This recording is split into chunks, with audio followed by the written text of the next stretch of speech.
myschool-365.com. ¿Qué tal? Bienvenidos y bienvenidas a un video más. Recuerda que suscribiéndote, dándonos un like y compartiendo y comentando, ayudas a que este proyecto crezca. También no olvides que algunos ejercicios y literales se dejan a propósito para que tú, viendo los otros videos, pues puedas resolver los ejercicios restantes, ¿sí? Lo importante es que tú aprendas a resolverlos. Bien, nos dice el ejercicio 4. Resuelve el siguiente problema. Una persona se encuentra a 5 metros de un árbol. Si observa a la punta del árbol con un ángulo de 52 grados, ¿cuál es la altura del árbol? ¿No? Entonces, nuestra incógnita es la altura del árbol. Dice, ¿cuál es la distancia de la punta del árbol a la persona? Esta es otra incógnita, la distancia de la punta del árbol a la persona. Bien, vamos a intentar interpretar esto, así que voy a hacer un pequeño diagramita, ¿no? Entonces, a ver, voy a trazar aquí el piso. Supongamos que aquí está el piso así, que normalmente se le dibuja con unas líneas así, ¿no? Voy a dibujar a la personita aquí, digamos que aquí está la persona. Bien, ¿ya? Y hagamos que el árbol, de hecho, dibujemos una persona más pequeña, porque dado que no nos dan la altura de la persona, pues no nos dicen, se considera a la persona como casi minúscula, casi como una partícula. Así que vamos a poner a la persona pequeñita ahí. Y bien, vamos a suponer que el árbol es muy grande. Entonces, voy a poner un árbol así, con las ramitas, ¿no es cierto? Y voy a dibujarlo por aquí así. Bueno, se me ocurre dibujar un árbol como el de Navidad, ¿no? Ya. Supongamos que ese es nuestro dibujo. Entonces, ¿qué pasa? ¿Qué nos dice? Una persona se encuentra a 5 metros de un árbol. Si observa la punta de un árbol con ángulo de 52 grados, ¿cuál es la altura del árbol y cuál es la distancia de la punta del árbol a la persona? Entonces, la persona observa, dice, ¿no es cierto? Cuando te dicen que observa a la punta, a ver, voy a dibujar aquí. Aquí está la punta y aquí está la persona. Entonces, vamos a dibujar ese triángulo rectángulo. Entonces, la persona, pues, lo mira así. ¿Ya? Ahora, fíjate que se forma un triángulo rectángulo, ¿por qué? Porque aquí tengo, pues, yo la altura del árbol y esta es la distancia que es a la que está la persona del piso, ¿no es cierto? Entonces se forma ese ángulo de 90 grados aquí, ¿sí? ¿Ya? Y entonces vamos viendo los datos que nos da. Dice que la persona se encuentra a 5 metros de un árbol. Cuando te dice que se encuentra a 5 metros de un árbol, estamos hablando de esta distancia de acá. Entonces, esta distancia es 5 metros. Tenemos la medida de un lado del triángulo rectángulo. Luego, ¿cuál es la altura del árbol? Vamos a ponerle la altura del árbol como X. No le quiero poner H para no confundir con la hipotenusa. Entonces, pongamos X, esa es nuestra pregunta. Luego dice cuál es la distancia de la punta del árbol a la persona. Entonces la distancia es esta, que por supuesto es la hipotenusa. De hecho, le voy a poner a la hipotenusa como H, ¿sí? H de hipotenusa, no H de altura, ¿no? Yo sé que tu profesor puede ponerle como H la altura. Realmente las letras en este caso no son relevantes, sino que encuentres los valores de lo que te está pidiendo, ¿ya? Entonces no te preocupes por las letras, sino del sentido, de la lógica. Bien, ¿y qué otro dato me da? Me dice que la persona observa, ella, a la punta del árbol, ella observa con un ángulo de 52. Entonces quiere decir que este ángulo que se levanta aquí es de 52 grados, ¿sí? Levanta la vista a 52 grados. Bien, entonces me dice cuál es la altura del árbol y cuál es la distancia de la punta del árbol a la persona.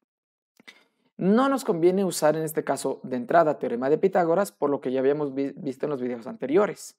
Para el teorema de Pitágoras requerimos de que al menos del triángulo rectángulo me den dos datos de los lados.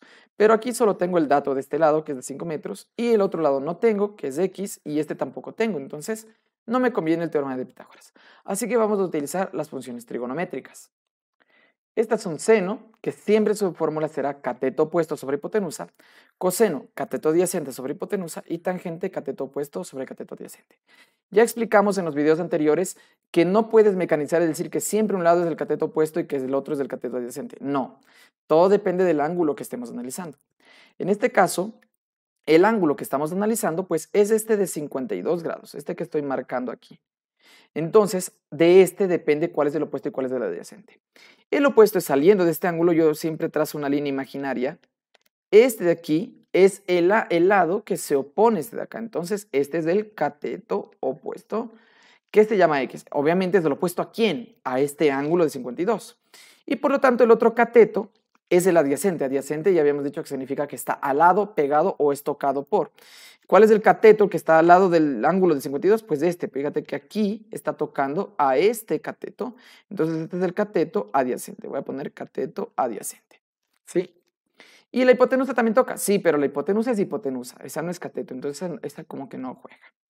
Y entonces tenemos el cateto adyacente y acá el cateto opuesto. Para hallar entonces los lados, pues necesitamos trabajar con una fórmula que tenga solo una incógnita, que en este caso puede ser h o x, y el otro dato que sí tenemos.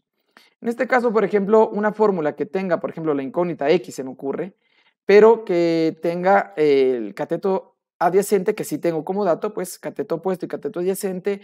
¿Qué fórmula se te ocurre? Pues la tangente. Aquí dice cateto opuesto, cateto adyacente. ¿Sí? ¿Qué fórmula yo no utilizaría? Pues aquí en este caso la función seno. ¿Por qué razón? Porque dice que utilicemos que seno se ocupa con cateto opuesto e hipotenusa. Pero mira que el cateto opuesto es incógnita y la hipotenusa es incógnita. Es decir, que en esta de aquí voy a tener dos incógnitas y no me conviene tener dos incógnitas. Así que nuevamente, como te digo, será una fórmula que tenga una de las dos incógnitas y el otro dato. Así estaría bien. Bien, entonces en este caso voy a utilizar la función tangente. Se me ocurre porque tengo cateto opuesto y este de acá. Entonces voy a usar la función tangente, pero tengo que especificar de qué ángulo. Pues el ángulo de 52, porque si no, no funciona. Entonces para el ángulo de 52, el cateto opuesto sobre el cateto adyacente, ¿no es cierto? Entonces, para la tangente del ángulo de 52, ¿cuál es el cateto opuesto? Para el ángulo de 52, el cateto opuesto es de x, entonces voy a poner es de x, sobre el cateto adyacente, ¿cuál es el adyacente? 5 metros, entonces voy a poner 5, ¿sí? Y ya está. Si tú quieres despejar de aquí, directamente resolver cuánto vale la tangente de 52, pon una calculadora. Si no, pues nada más tendríamos que pasar este 5 que está dividiendo a multiplicar. Pero yo te recomiendo que lo pases a multiplicar acá, a este lado, no después de la función trigonométrica, sino antes. ¿Sí? Es para evitar cualquier problema en la interpretación de la calculadora. Entonces sería 5 por tangente de 52 grados es igual a x. Y de aquí entonces obtengo nuestro valor de x, que ahora sí voy a usar la calculadora.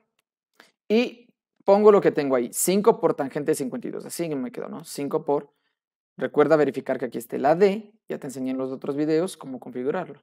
5 por tangente de 52, esto que es igual a 6.3997. Si es que yo aproximo esto, me va a quedar 6.4. Entonces lo voy a poner así, 6.4 aproximadamente. Entonces ya tengo el valor de x. Entonces el valor de x ha sido de 6.4. Ya tengo este y este. ¿Y qué te había dicho yo? Pues en este caso ya podemos usar el famoso teorema de Pitágoras. ¿Por qué? Porque cuando ya tienes un lado y otro lado, cuando tienes la medida de dos lados, ya es factible usar el teorema de Pitágoras. Si no, puedes seguir utilizando funciones trigonométricas. De todas maneras, en la que alguna de ellas tenga la incógnita de la hipotenusa, ¿no? Por ejemplo, estas dos, esta no tiene la incógnita de la hipotenusa. Y ya puedo usar con cualquiera de los dos catetos, ¿no? Y haríamos lo mismo que acá, pero con las otras dos. Pero bueno, voy a utilizar el teorema de Pitágoras. Entonces, ¿qué te había explicado yo? Que el teorema de Pitágoras se puede usar de dos maneras, básicamente.